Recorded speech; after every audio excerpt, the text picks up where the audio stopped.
Okay? Hazard Identification and Risk Assessment, they call HIRA.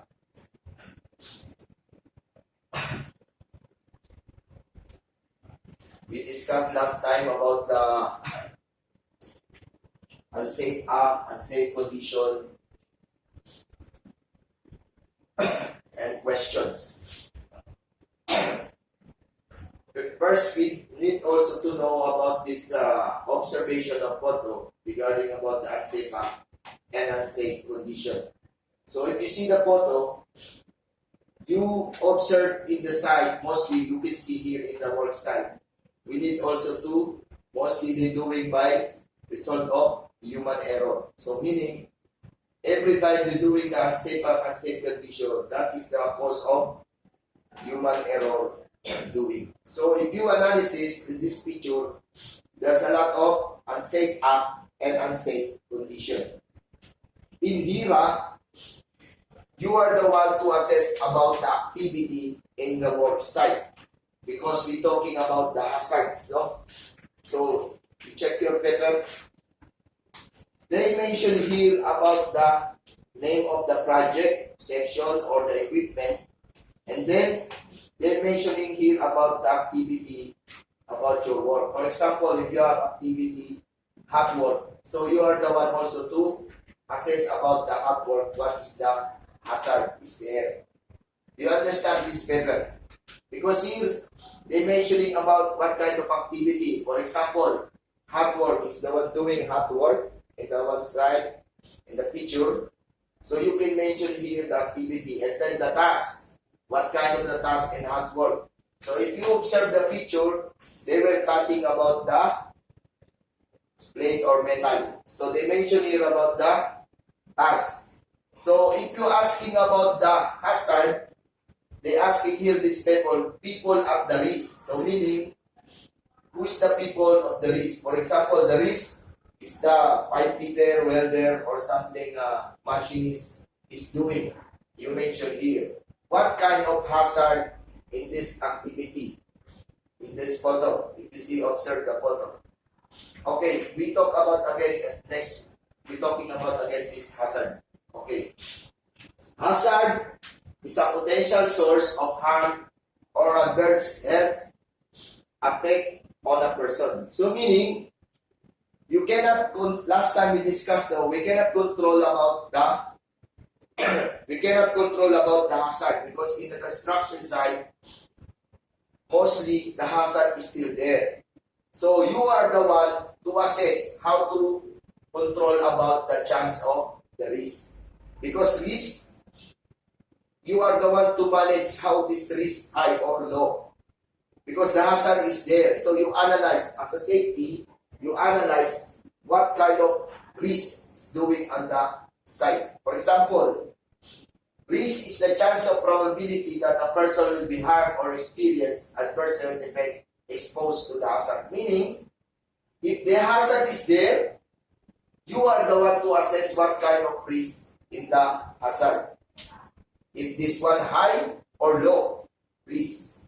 So we can talk about this here, about HIRA, regarding about the 5 steps to the risk assessment. Number 1, if you go to the hazard, you must identify first the step up. This is the 5 steps. When you take the bush or interviewing the other company, they will asking the manager if you are the boss passer or no. If asking, are you the boss passer? Yes, sir. Okay. Just give me the 5 steps of the risk assessment. So if you answer that, the boss, they understand you have knowledge about the risk assessment. Number 1 step, identifying the hazard. Same like this. Who might be harmed and how? Evaluate the risk. Record the findings and implement them. Reviewing the risk assessment. Monitoring and review assessment. This is the 5 steps of the risk assessment. I show you this sample of hazards. So if we give you this example of hazard like tripping hazard, fall from height, confined space, poor lighting, blind corners, waste materials, work site, mechanical energy, handling, material exposure. So meaning, This is the hazard you need to identify, the first step. And the second step,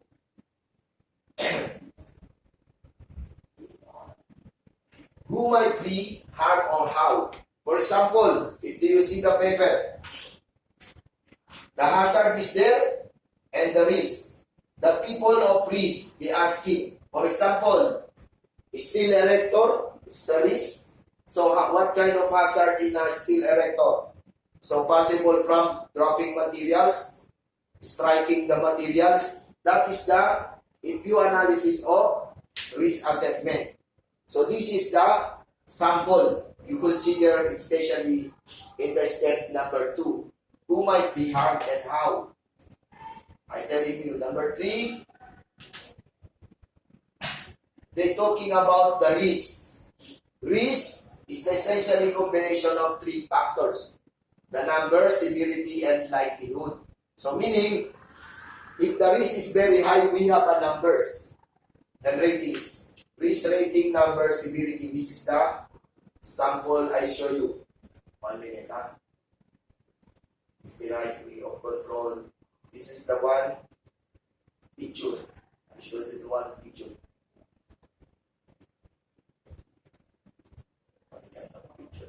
This one. This is the picture of frequency and severity. So meaning, if the hazard is there, you need to undergo for the risk. How much the risk? This is they call 5 on 5. If the risk is very high, for example, 5 is risk, and then the severity is possible 5. So 5 is 5, called 25. So meaning here. So red is meaning very dangerous. That is if you go for the undertaking this risk assessment, you analyze how the risk is possible high or low. For example, the risk is the trailing cables.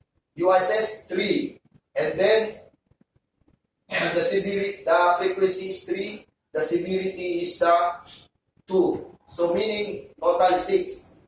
So the risk is not very high. So you can minimize by low. So what you got corrective action you are doing. So we come back again after you understand this, because it's very different. We go first the steps, because very important the steps of risk assessment.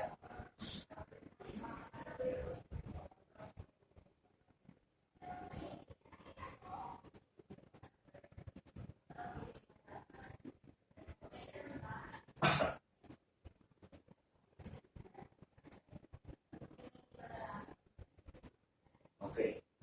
Last time we talked about this, identify the hazard, who might be harmed and how, evaluate the risk. Number 2, we talking about the risk. So meaning, if you putting about the assessment in the risk, they call for the numbers of severity and likelihood.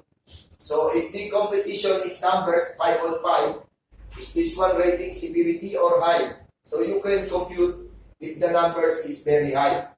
So number 3, evaluate the risk. The measure we take to eliminate or reduce the risk acceptable level. So meaning, you are the one also to analyze what kind of hazard, if they acceptable or not. For example, if you see the site, we have trailing cables in your walkway. You know the trailing cables. So what is the cause of hazard there in the trailing cable? Any idea? Tripping. Tripping hazard, electrocution, and then slip. Maybe slip. So that is the evaluation for the risk. Because the cable is there, the hazard. How many risks this one, the high or low? If this one in the walkway is very high. So in control measure what you are doing, so step number 4, we need to give the control measures. So what kind of control measure? For example, the trailing cables, what you gotta do? So number 1 first, you go, others need to go for the next step. So you record, no? Oh, we have the trailing cable there because you make recording.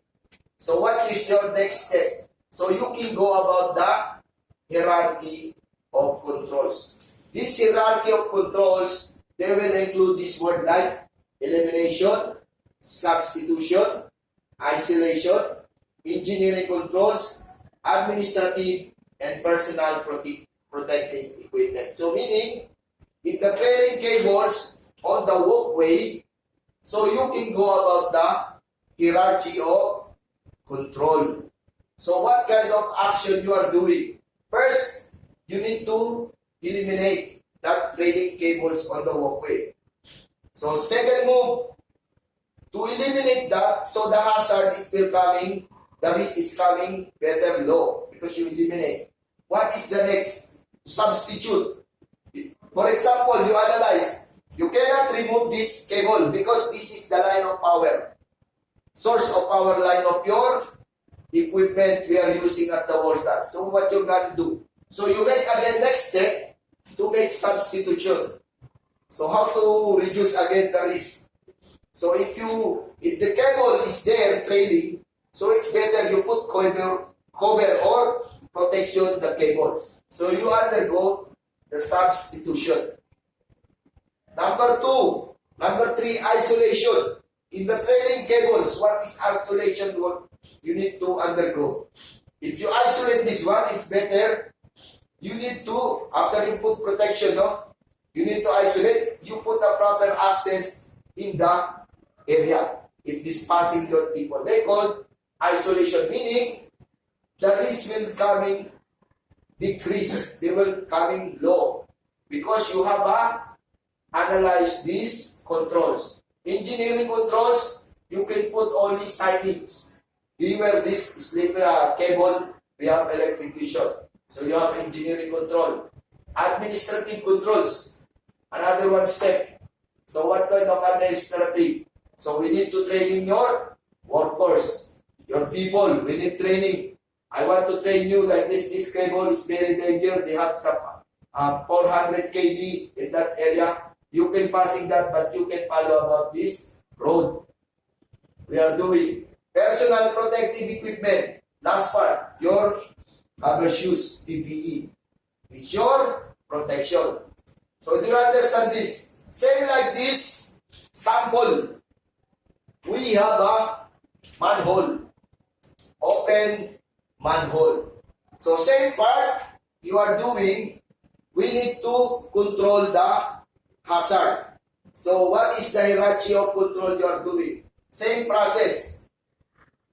Elimination, substitution. What kind of elimination you have? To eliminate, we need to cover this manhole. Or number two, isolate. So meaning, you need to make barricade in this area. So that is next action. Or number three, what is the next step? This isolation. If the isolation the area, you meaning they will now control the risk. So if you make engineering controls for the next step, what you gonna do? So you put signage. Okay? Number five, administrative controls. What next? In that area, we need to give awareness of your worker. And now last part, PPE. Same. If you're doing this risk assessment, you always follow the step sequence.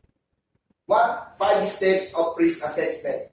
Identify the hazard, who might be harmed and how, evaluate the risk, record the findings and implement them, and last, review the risk assessment.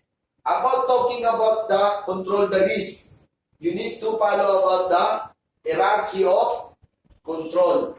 In hierarchy of control, you need to follow again the steps for elimination, substitution, isolation, engineering control, administrative, and personal protective equipment.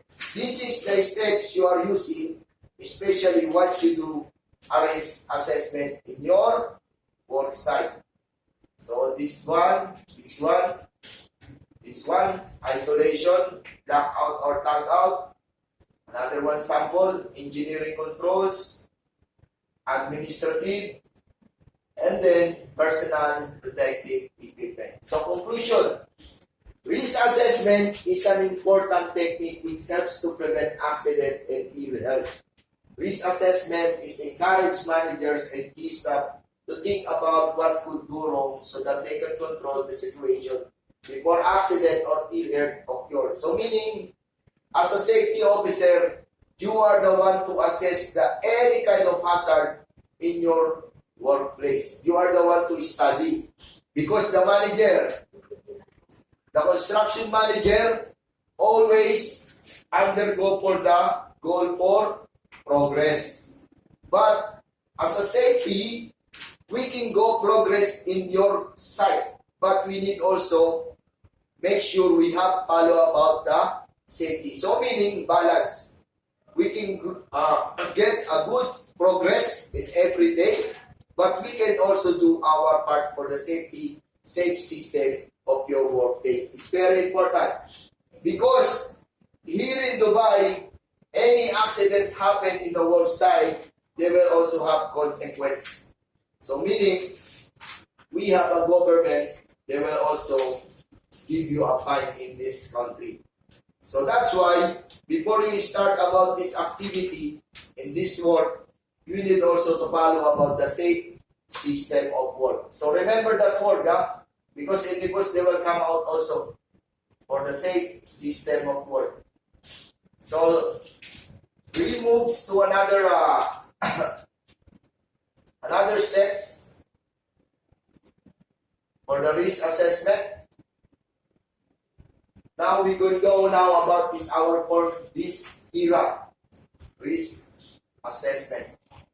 So risk is a frequency refers to the number of claims that insurer expect to see. High frequency means that the large number of claims is expected to come in. So meaning, we have a hazard, we have a risk belongs to this frequency and number. So meaning, the high of risk, extent of the damage institution, people, in goals, activity resulting in the event occurring. So meaning we cannot again happen. You are the one to assess the risk severity.